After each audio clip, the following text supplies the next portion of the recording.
G'day people, so my name on this account is Nightlight, and this series is just going to be about documenting the build process of my car.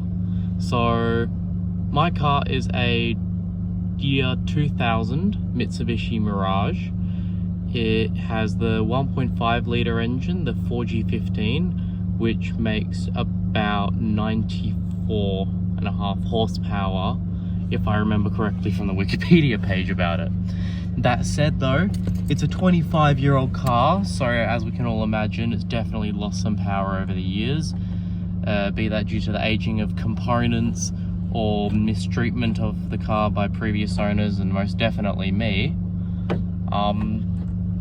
Yeah, that's it. In terms of previous cars I've owned, I've actually had, my first car was a 1999 Holden Astra, 1.8 litre, pretty slow, pretty weird, a lot of stuff broken about it, and it had a very high Ks at 315,000. That car was fun, that was great to learn in.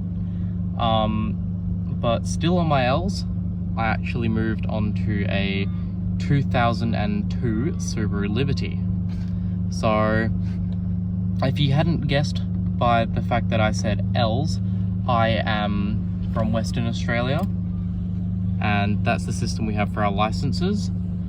You first learn on your L's you have to get 50 hours behind the wheel plus a specified number of hours in the wet or at night time, and then you can go for your test to get onto your P plates, your provisional license. But regardless, back to the previous cars I've had. So we're up to the Subaru Liberty. That car had me starting to tinker out of interest. I had a couple renditions of some shocking air intakes for it actually. The first rendition, I actually just bunged the pod filter onto the throttle body, and that was that. It just sucked in hot air. I lost quite a bit of torque. Sounded mean, but you know, at what cost? The second rendition, I used part of the factory intake piping down to the snorkel. I kept the standard airbox but removed the filter, still fitted together, and just had a pod filter and where part of the original piping went, one of the resonator boxes was, and a cold air snorkel from the front feeding it. So that ran a lot better.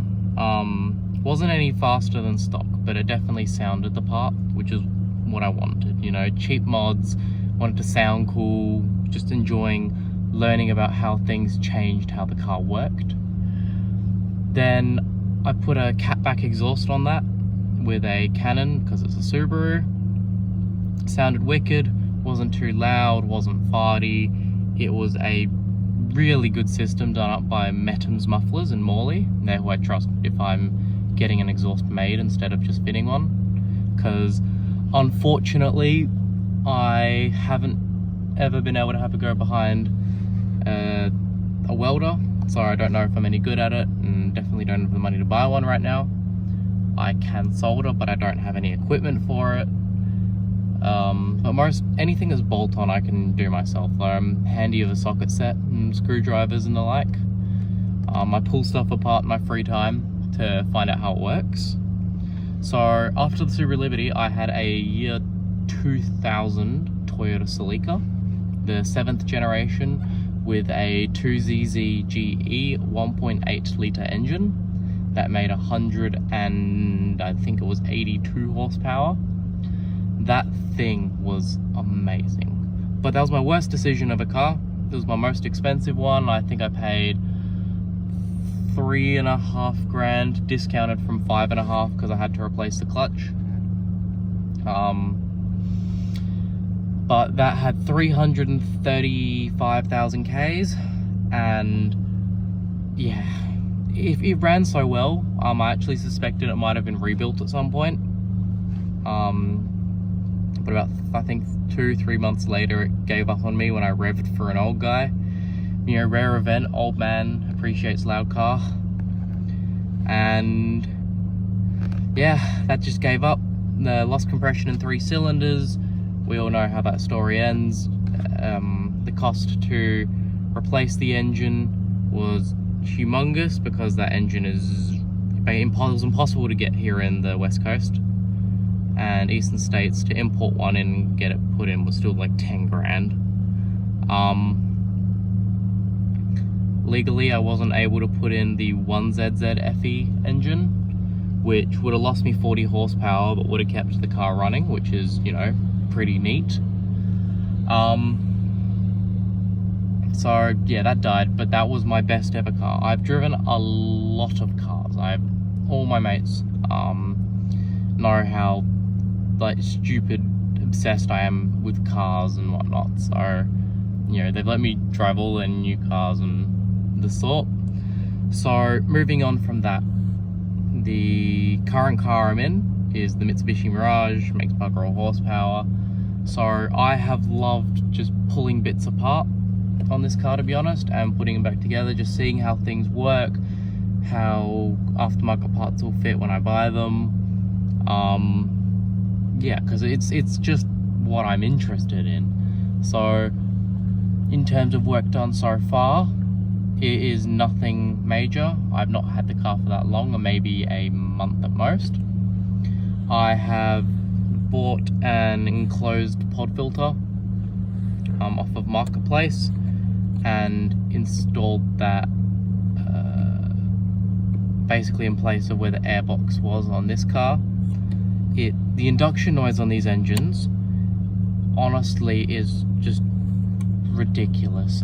They shouldn't sound this good nor this loud just from an intake. And as you might be able to hear whining in the back of the video, at the last stop of a meet I went to maybe a week ago, a friend used his big, strong, manly muscles and helped me rip off the muffler that I had done bolted for him. Very loud, it's not a great sound. My girlfriend says it's awesome. I personally am of the belief it sounds pretty crap. I'll give you some revs later, but you know, that's that. I'm getting an axle back system done up with a muffler I'm providing by Metam's Mufflers in Morley, which should control the sound a good bit. And we're upgrading to about from 1 and I think it's 5/8 or 3/8 inch piping to 2 or 2 1/4. Still deciding. Gonna have an oval straight through muffler that I will show in another video. So that should control the sound a lot more. Still be pretty loud, but it won't sound as shit. Yeah, so that's that for now. Parts wise, the plan for the build is, in the end game, I want to be a bit different to the usual CE Lancer / Mirage owner, and I am planning on a naturally aspirated build. So I understand it's not going to be fast. It's probably still going to be slower than my Celica was, right? But I just want something that it's going to be easier on insurance. It's, with my parts sources, honestly, price difference between that and a turbo isn't far off. In fact, I think this is cheaper by a small amount. And it's just because basically all of the CE, Mirage or Lancer owners will turbocharge their engines if they do them up. You know, you've got the people who just do basic bolt-ons. They'll do a catback, maybe some headers, an intake, they'll lower it somehow, and you know, that's the air quote build. You know, I am open to all sorts of builds. I don't hate on people's cars like that, because if you enjoy it, who am I to tell you that it's bad? But if they're building it for power, for real power, most people just turbo it, copy, or they'll engine swap from an Evo, or they'll swap the bigger 1.8 or newer 2.4 litre engines and turbo them. So those are definitely more efficient answers for power, but I'm doing this more as the learning experience, and to be honest, I just love a good naturally aspirated engine. It's all the cars I've owned have been naturally aspirated. I've driven quite a few turbos. They're fun, they make awesome noises, they make plenty of power, but when it comes for me with turbos, at least thanks to Australian design rules, I would rather turbo builds be on a turbo car instead of doing an NA plus T. So with that in mind for the build, I'm sorry, I'm using that word so much. It will be kind of in stages. We're gonna develop all aspects of the car and flesh them out as we reach the next stage per se. So I wouldn't put on like a huge brake kit on this car yet, but I might do a rear disc conversion because the current rear brakes are drums, which aren't horrible, but if you're gonna drive like a Womble, you best have the stopping power to match the going power, in my opinion. Handling wise, for this stage I'm looking at some lowering springs, some king springs. Should drop it a few millimeters, give us a bit better stance. I want to have some camber, but because I've seen it look very good on Mirages, but I don't know how to make that happen. I don't know much about how it works, so that's a topic of research for me. If you have any good links, please let me know, because I'd love to just research more into it so I can do something about it and know what I'm doing. And so that's the suspension part kind of handled for now. We're also going to do some strut braces, front and rear, probably sourced from RPW. Sway bars are on the table. They're a bit expensive for what they are right now, so I might put that in the next stage when I give it a real drop. Intake wise, I've already done an air quote intake, so I'm not feeling any level of restriction. So that's sorted for now. Exhaust, just because of money reasons, we're doing the catback in 2 sections. It's a deal I've made with the exhaust shop. I'm fine with it. Just doing the axle back now to get a decent sound.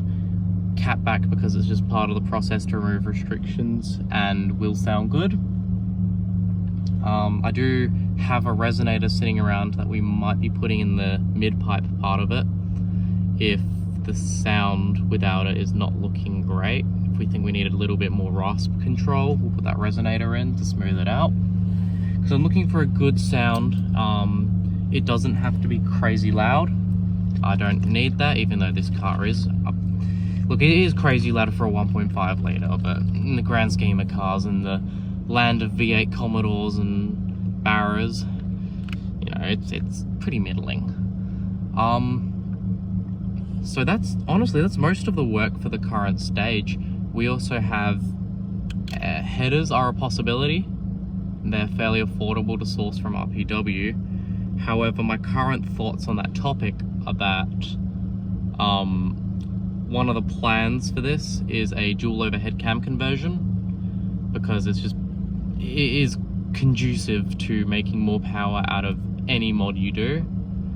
And just to be honest, if I'm sourcing a lower kilometer head, it's kind of similar to reconditioning the engine. So that is just a better choice. It'll sound better, it'll make a bit more power, be a bit more fuel efficient. It's all the goodness. And to be honest, with the amount of absolutely bingled Lancers we have here, getting the dual overhead cam engine isn't a huge worry.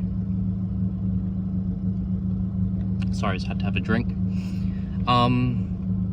Yeah, so that's that. Coming on to stage 2, my plan is we're going to lower it further, probably some coilovers, and engine wise there's not a ton to do. Probably going to get I think it's a fuel pressure regulator to help with the bouncy fuel flow when you first floor it on these engines, because they're economy engines by default. They do run a bit lean, especially when you first put your foot down. So you do have a bit of a flat spot in the revs, which isn't a huge issue, but it's pretty cheap to sort that out, so that's a non-issue for me. We will be doing that, especially if you build more power. More power means more fuel flow is required, so you might as well get fuel pressure regulator to help keep that out smooth. Yes, as I said, stage 2 is probably where I'm going to put the sway bars in, front and rear, proper coilovers instead of just lowering springs, because my shocks will probably start going to, go in a rubbish after quite a few Ks on lowering springs. Intake wise, not much to touch. I might swap the piping for it to a like aluminum piping, make more sound, probably won't flow better, to be honest. Exhaust wise, there won't be anything to touch for the rest of the build. You're basically done. As a miscellaneous mod, I could do a short shifter. I don't know how I feel about that, because I do like the shifting action as is, and I don't need a shorter throw for those 0.01 changes in time on the strip. Hold up. Yoink.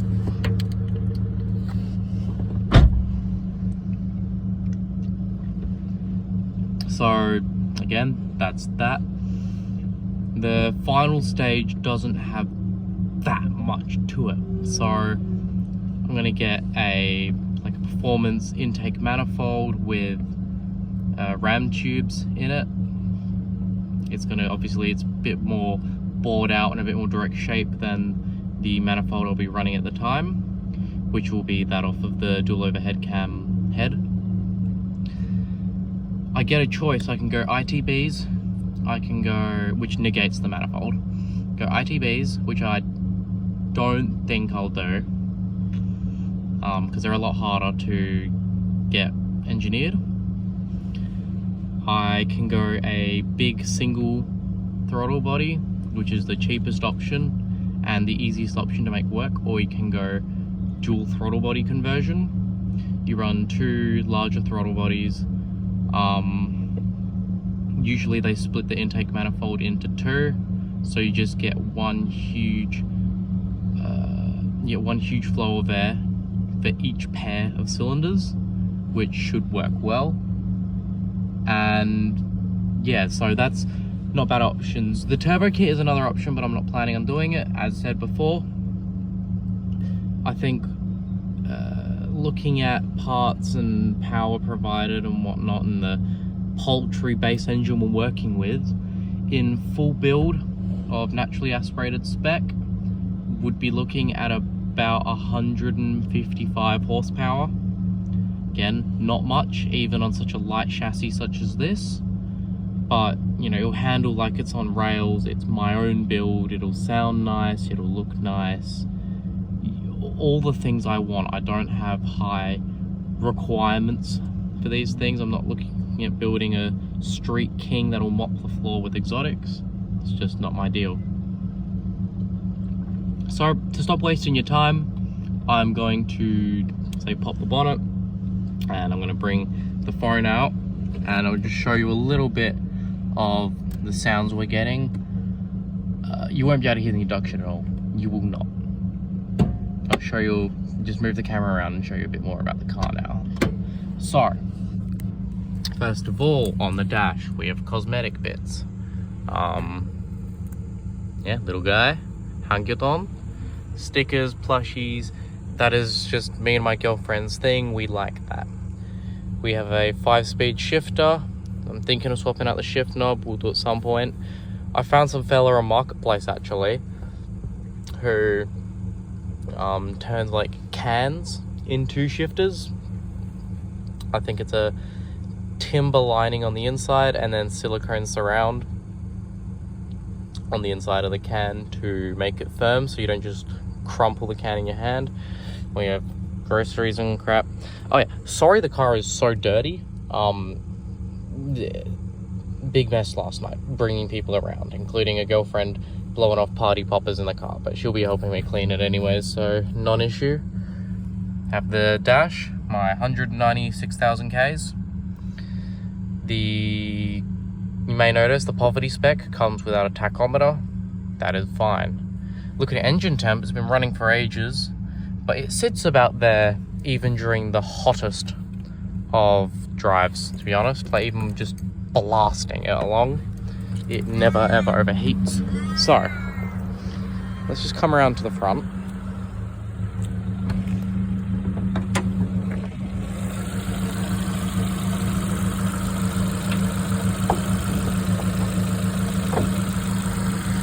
we have the 4G15 engine. This is the intake setup using the stock like inlet pipe for the throttle body. I've done, it's called the intake resonator mod. So there's usually a big canister here to dampen the noise of the intake. And I've just capped that off with a juice bottle lid, clamped it down. That helped the induction noise quite a lot. Haven't lost any power, gained a little bit of fuel efficiency actually. I don't know how that works. That should not work, but that is what happened for me. Again, enclosed pod filter in here. You know, stop asking me, is that legal? Yes, it is, because it's enclosed. Got a breather on the crankcase. Means you get the occasional whiff of oil, but your engine's now also not breathing in its own crap. So give it a little bit of revs.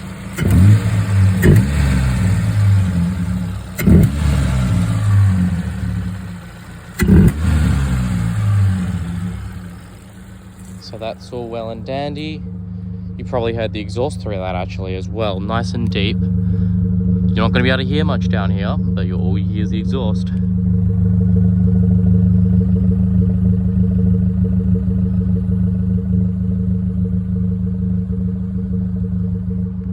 So that's that. And then in the boot, nothing special, just a crap ton of tools and parts because I carry it around with me right now. With the up pipe from WRX, we have my old muffler, the airbox I took apart, the air filter from that, a steering wheel of undisclosed origin, jack, the resonators in here, and I also took a pipe off of another car from an exhaust shop that was clearing all their bits, because I've got lots of bends I can use when fabbing my own or getting the shop to. I want to learn how to make my own, so something like that's the most handy thing I can have. But yeah, I say that's basically everything. I'll show you the very funky stickers I have on the inside, because I'm that sort of person, me and my girlfriend.